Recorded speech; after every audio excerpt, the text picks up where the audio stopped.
The unseen bond. I never thought I'd be telling this story, not to anyone.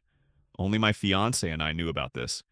But here I am, and it's the only thing on my mind right now. I will tell you why, in the end. It was 2 years ago when I joined the IT software company. I was fresh out of college, eager, bright-eyed, and full of ambition.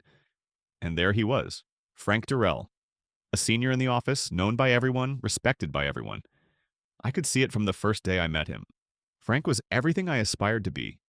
His calm demeanor, sharp intellect, and the way he treated people, especially his family, had a magnetic effect on me.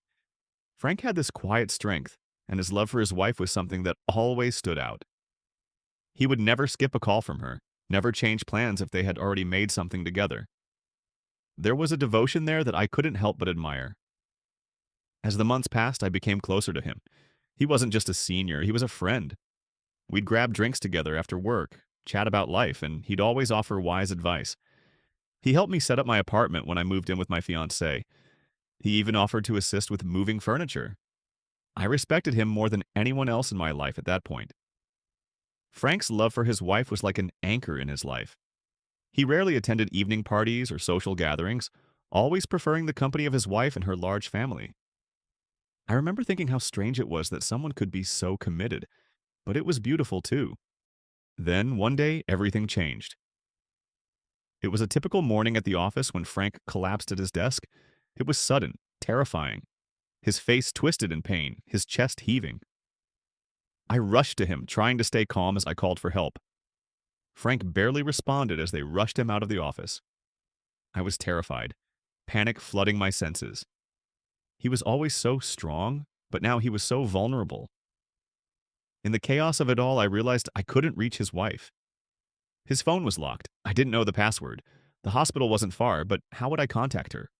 I couldn't leave him alone. I did the only thing I could think of. I took his belongings with me, including his office keys. I wasn't sure what to do. Frank was unconscious, and time felt like it was running out. The only option was to go to his apartment and get the contact information for his wife. When I arrived, I wasn't prepared for what I was about to find. Frank's apartment was stunning. A beautiful multi-story complex surrounded by lush greenery, flowers, and the soothing sound of a fountain. But my mind wasn't on the scenery. I was frantic. I took the lift and went straight to the 5th floor, apartment B. I rang the doorbell, no answer. I rang again. Silence. I knocked this time, louder. Still no answer. My anxiety rose. I needed to find her, his wife. I didn't know what else to do, but then I remembered. Frank's office keys were in my hand. I had no right to use them, but desperation led me to unlock the door. The apartment was neat. Too neat. It felt almost sterile. Not a single picture of his wife anywhere.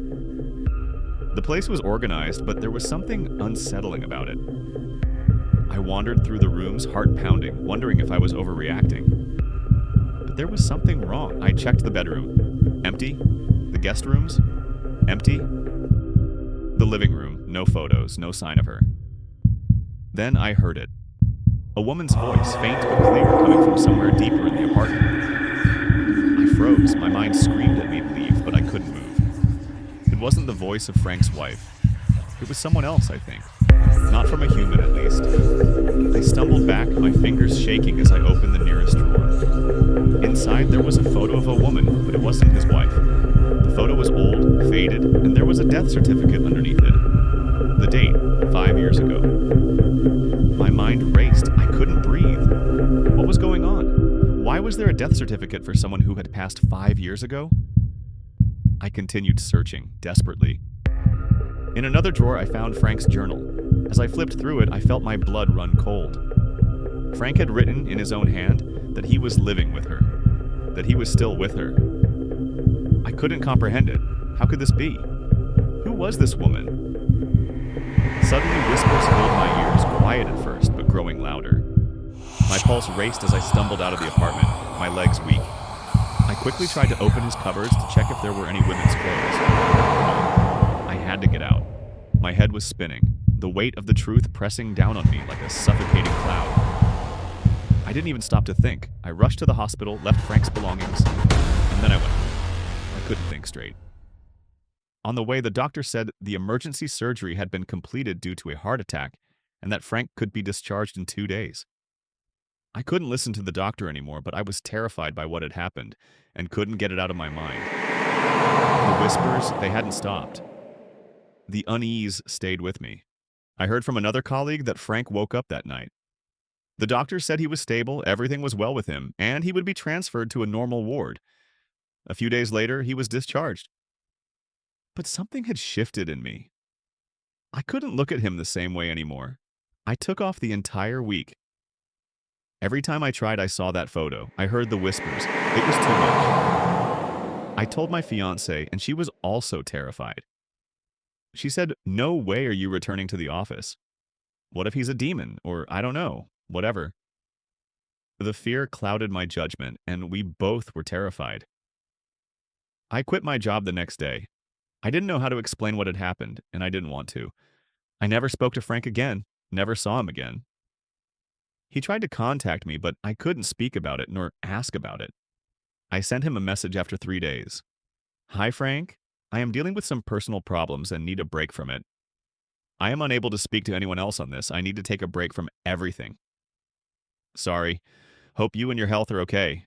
Take care of your health. Take your medicines." I left the company. I left everything.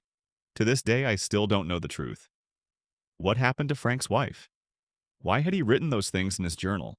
Why was there a death certificate in his drawer? I felt curious and tried to dig deeper in the internet, journals and newspapers sometimes, but I would stop myself and get back to my life as I was becoming too invested in it.